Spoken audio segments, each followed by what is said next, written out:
सिया राम मैं सब जग जानी, और करऊं प्रणाम जोर जुग पानी। बोलो गुरुदेव भगवान की।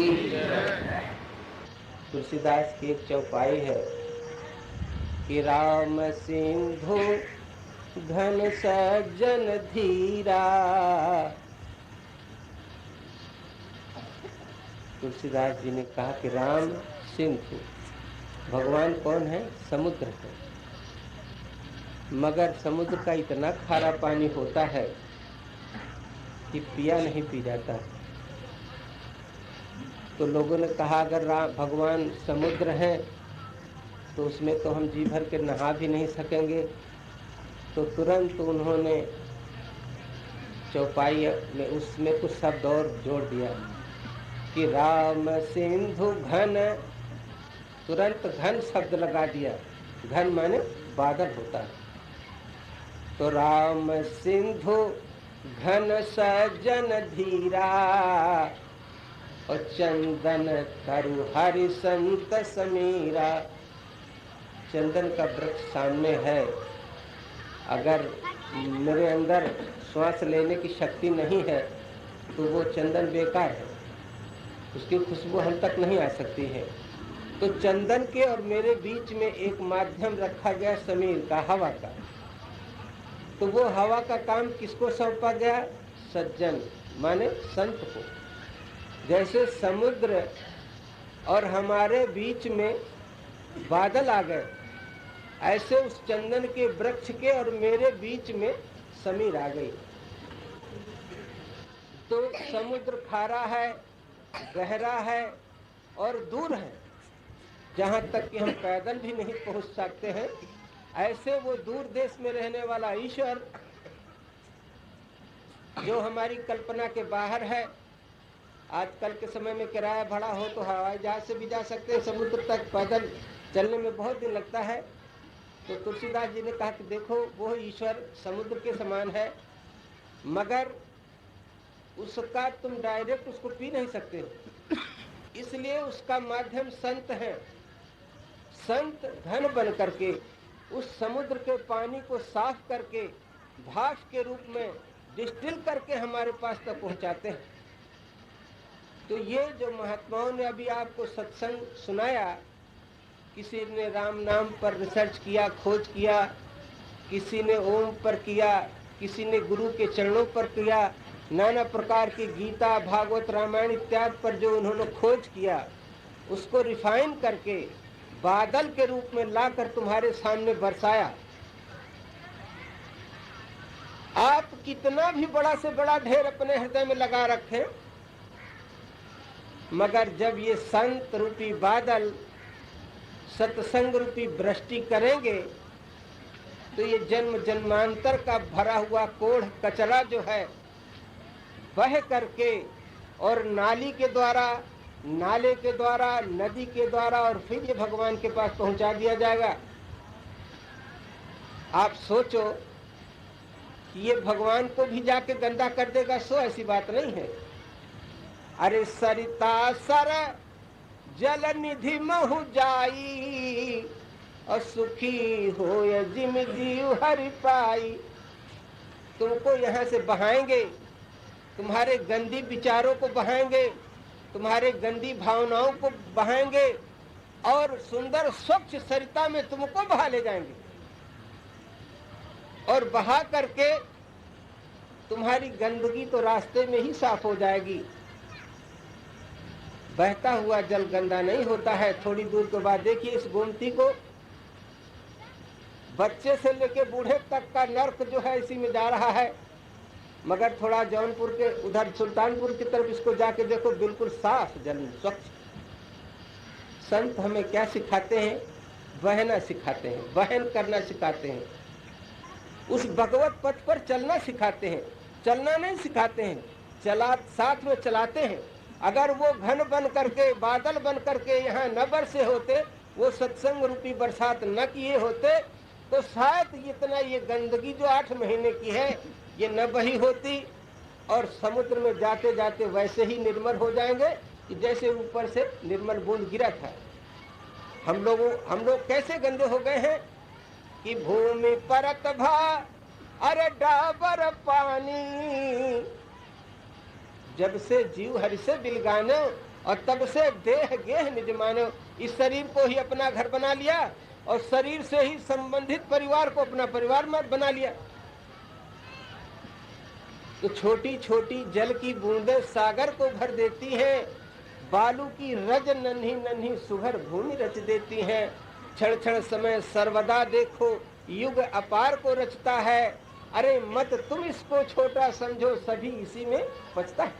सुनिए भूले छोटी छोटी अरे मुझको बुरा बना देंगी और सदाचार के पथ से मुझको लाखों कोस हटा देंगी। तो सिमिटी सिमिटी जल अरे भर ही तलावा और जिम सदगुण सज्जन पहियावा। अगर एक एक महापुरुष का एक एक शब्द हम लोग इकट्ठा करेंगे, एक एक बूंद करके उसमें प्रवाह हो जाएगा। प्रवाह नाली बनेगी, नाला बनेगी, नदी बनेगी। अंततोगत्वा एक दिन ऐसा आएगा कि सरिता सर जल निधि महु जाई और सुखी हो जिम जीव हरि पाई। वही जीवात्मा जो हरि से विलग हुआ था, उस संत के माध्यम से, संत रूपी बादल के माध्यम से, संत के कृपा पात्र से, संत के कृपा रूपी जल से, संत के सत्संग रूपी जल में प्रवाहित होकर के थोड़ी दूर चलने पर साफ होगा। और साफ होते होते ज्यों ज्यों आगे जाएगा त्यों त्यों वो हृदय बड़ा होता जाएगा। और एक दिन जा करके देखते देखते क्या से क्या हो गया और कतरा दरिया में गिरकर फना हो गया। एक दिन वो जा करके समुद्र में हमेशा हमेशा के लिए स्थिर हो जाएगा। इतना गंभीर हो जाएगा है कि उसकी क्षमता का संसार में कोई नहीं रह जाएगा। कहते हैं समुद्र से बड़ा कोई नहीं। मगर ये बात तो मेरी और आपकी वैसी ही है। एक समय की बात है, एक मेढकों का मेला लगा था। तरह तरह के मेढक जगह जगह से आए थे और सब अपना अपना राग लापने लगे। टर पुं टर पुं टर पुं घेपुं घेपुं घेपुं घेपुं घटर घटर घटर घटर मचा आतंक। भाई कौन क्या कह रहा है ये बड़ा मुश्किल है। तो ये हुआ कि भाई ऐसा नहीं, एक एक आदमी को समय दिया जाए, अपनी अपनी बात बतावे तब ठीक रहेगा। बोले अच्छा चलो भाई। तो सबसे पहले एक कूप मंडूक आया। कूप कहते हैं कुआं को, मंडूक कहते हैं मेढक को। बोले मैं उस देश का रहने वाला हूं जहां पर नीचे को गोता लगाइए तो पानी पानी, इधर को जाइए तो पानी, उधर को जाइए पानी। सारी बात बता करके और वो अपना महाशय स्टेज से नीचे आए। दूसरी बार एक नदी वाला आया, उसने अपनी बात बताई। तालाब वाला आया, उसने अपनी बात बता दी। जब समुद्र वाला आया और वो लगा लंबी चौड़ी बताने बात, तो कहे वाह साहब ऐसे कैसे हो सकता है। बोले समुद्र इतना बड़ा होता है। बोले कितना बड़ा होगा। तो कुएं वाला खड़ा होकर के कहता है अरे इतना बड़ा है, कितना बड़ा है। बोले इतना बड़ा है। बोले भाई आप कहाँ के रहने वाले हैं। मेरा नाम कूप मंडूक है। तो बोले उसकी लंबाई चौड़ाई कितनी होती है। बोले ज्यादा ज्यादा 4 हाथ गर्भ हो, 5 हाथ हो और का। तो बोले मैं अथाह सागर का रहने वाला हूं, मेरे पास उतने बड़े हाथ पैर नहीं है जितने बड़ी जगह पर रहता हूं मैं। तो बोले वो कैसे होगा भाई, तुम्हारे कहने से तो ऐसा लगता है कि कई कुएं से कई गुना बड़ा होता है। अरे भाई कुएं से कई गुना तो इसका ये बता रहा ये तालाब वाला, और उससे ज्यादा कई गुना तो ये झील वाला बता रहा है, और उससे कई गुना ज्यादा तो ये नदी वाला बता रहा है। तो बोले आप। बोले मैं वो चीज बता रहा हूं कि जहां हजारों नदियां जाने पर भी वो ज्यों का त्यों रहता है। बोले ये बात मेरी समझ में नहीं आ रही है। बोले भाई कैसे समझ में आएगी। अंधरा जब कौरी भर भेंटे तब न फतियाए। तो कबीरा खड़ा बाजार में कि लिए लुआ ठा हाथ, अरे जो घर फूके अपना तो चले हमारे साथ। अगर तुम कुएं में आग लगा दो, तुम तालाब में आग लगाओ और तुम नदी में, तो फिर हमारे साथ चलो समुद्र को। अनय भैया जयराम जी की पूरी गर्मा गर्म छानो घोटो मौज करो। अगर समय हो तो भाई चलो। साईं का घर दूर है कि लंबी पेड़ खजूर, अरे चढ़े तो चाखे प्रेम रस की, गिरे तो चकनाचूर। अरे बोले बाबा जी बहुत पुरानी बातें हैं, हम जिस प्लेन से आए थे 55,000 फीट की ऊंचाई से जा रहा था। तुम खजूरे के लिए ये ओल्ड मॉडल वाला ज्ञान हमारी समझ में नहीं आता है। तो वो कहता है भाई सुनो, एक दिन की बात है, मैं एक जगह बैठा था, वहां एक अहीर गड़रिया कुछ भेड़ बकरी गाय भैंस लेके बैठा था।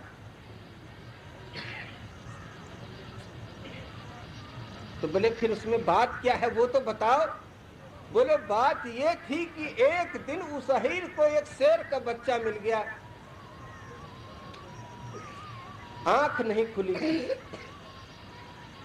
तो उसने सोचा इसको क्या किया जाए, तो उसने बकरी के थन में लगा दिया, तो झट से पीने लगा, क्योंकि उसने सोचा शेर नहीं है।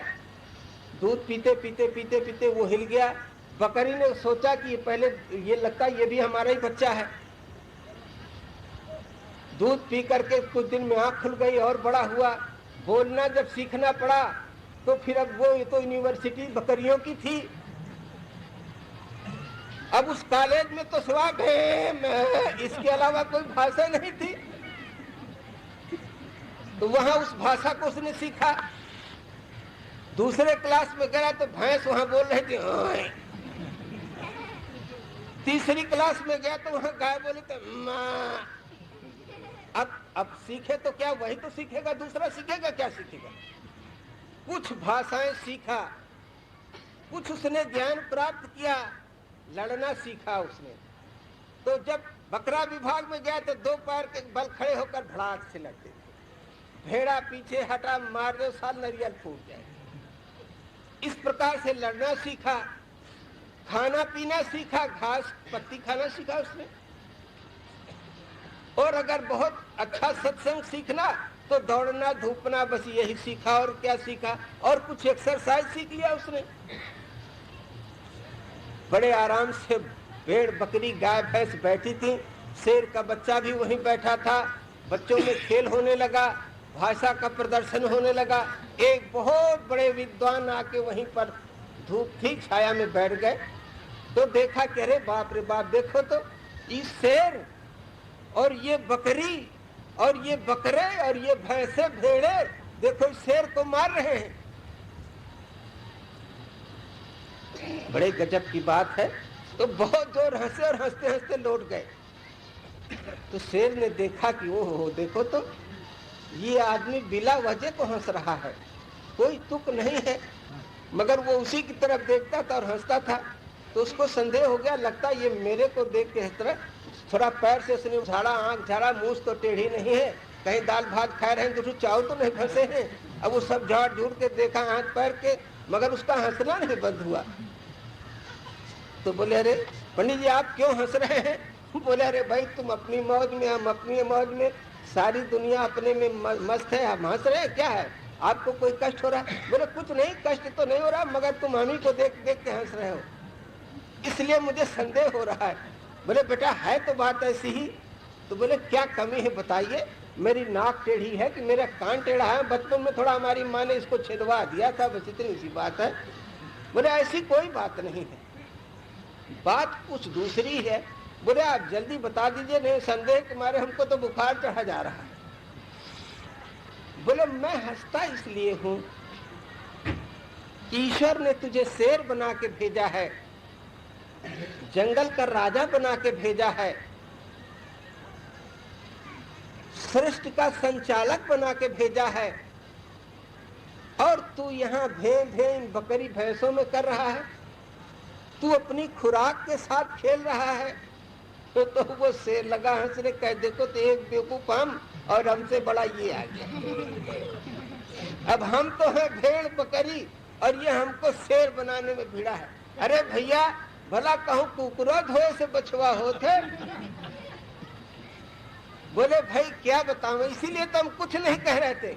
अरे अंधेरे के आगे रोवे या अपनो दीदा होवे। बोले पंडित जी आपने हमको अंधा बना दिया। बोले अंधा नहीं बेटा, तू पूरा भट भट है। बोले वो कैसे? बोले देख, इसका मुंह कैसा है, इसका मुंह कैसा है, पहचान देख तो। बोले हाँ देख लिया हमने। और बोले तू अपना मुंह देख। तो बोले अपना मुंह कैसे देखें? बोले मेरी बात पर विश्वास है? बोले हाँ थोड़ा थोड़ा है। बोला अच्छा पानी में थोड़ा अपना मुंह देख।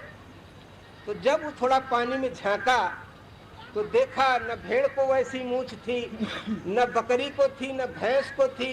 किसी के सींग थे, किसी के लंबे कान थे, किसी की दाढ़ी ऐसी थी। बोले पंडित जी इन लोगों से तो हमारा मुंह बहुत दूसरी तरीके का है।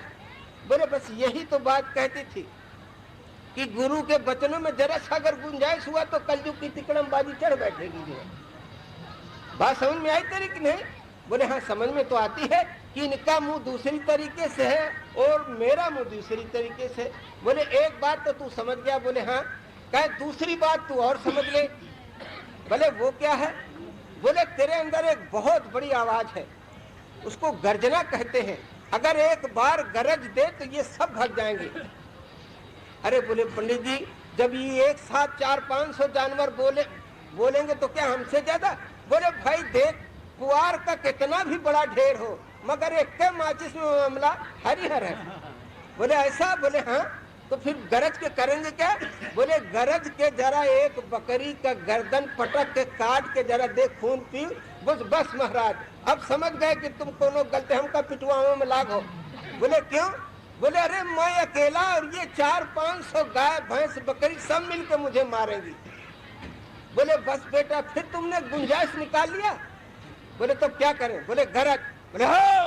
जहाँ गरजा और पटक के एक भेड़ी के काट दिया तो सब भर से भगी।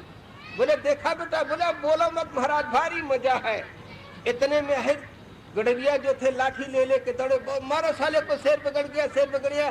बोले पंडित जी अब क्या होगा, सब मारने आ रहे हैं। बोले बेटा एक बार और गरज दे, किसी को मारना मत, सब भाग जाएंगे। क्या कह रहे हैं? बोले कहते शेर बिगड़ गया। बोले ये तो नहीं कहते कि भेड़ बिगड़ गई, बकरी बिगड़ गई, भैंसा बैल, ये तो नहीं कह। बोले नहीं कह। बोले जल्दी कर नहीं तो 2-4 लट पड़ जाएगा। बोले हाँ। जहाँ दौड़ा तहाँ साथ भर एकदम। किसी की टट्टी उतर गई, किसी की पेथाप उतर गई, किसी का जूता, किसी का अंगोछा पता नहीं कहाँ के कहाँ चले गए। पूरा माल छान लिया, पूरा एक भेड़ खा गया। बोले पंडित जी बड़ा मजा आया जो है। बोले भंडारे का माल ऐसे होता है बेटा। बोले पंडित जी अब क्या करें? बोले बेटा तू जंगल का राजा है,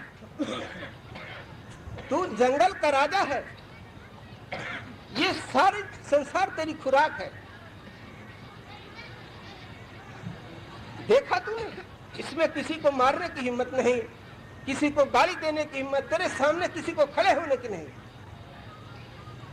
तो कहता है गहता नहीं कि सो है पूर लबार, ओ आखिर फजीहत होएगी कि साहब के दरबार। देखो सज्जनों, उस ईश्वर रूपी पिता ने पहले भी उसको शेर बनाया था, उसकी मां शेर नहीं थी। और बाद में देखो पंडित जी के माध्यम से शेर हुआ। तो संगत ही गुण होता है कि संगत ही गुण जाए, और बांस फांस या मीसरी की एक भाव बिकाए। देखो उन बकरियों का साथ होने से, विषय रूपी बकरियों का साथ करने से, भरम रूपी भेड़ों का साथ करने से, गोनाम इंद्री रूपी गौओं का साथ करने से, ये भेड़ बकरी और गाय बन करके भे भे करता है। मगर ये पहले भी भगवान का स्वरूप था, जब से जीव हरि से बिलगाना, और बाद में भी सरिता सर जल निधि मोह जाई। अगर ये सत्संग रूपी जल प्रवाह के साथ चल पड़ेगा तो एक दिन पुनः समुद्रवत हो सकता है, मगर बीच में ये संग दोष हो जाने से, देखिए हम लोगों ने अपनी भाषा बदल दी, अपना काम बदल दिया, अपना वास्तविक भोजन बदल दिया, अपना रहन सहन बदल दिया।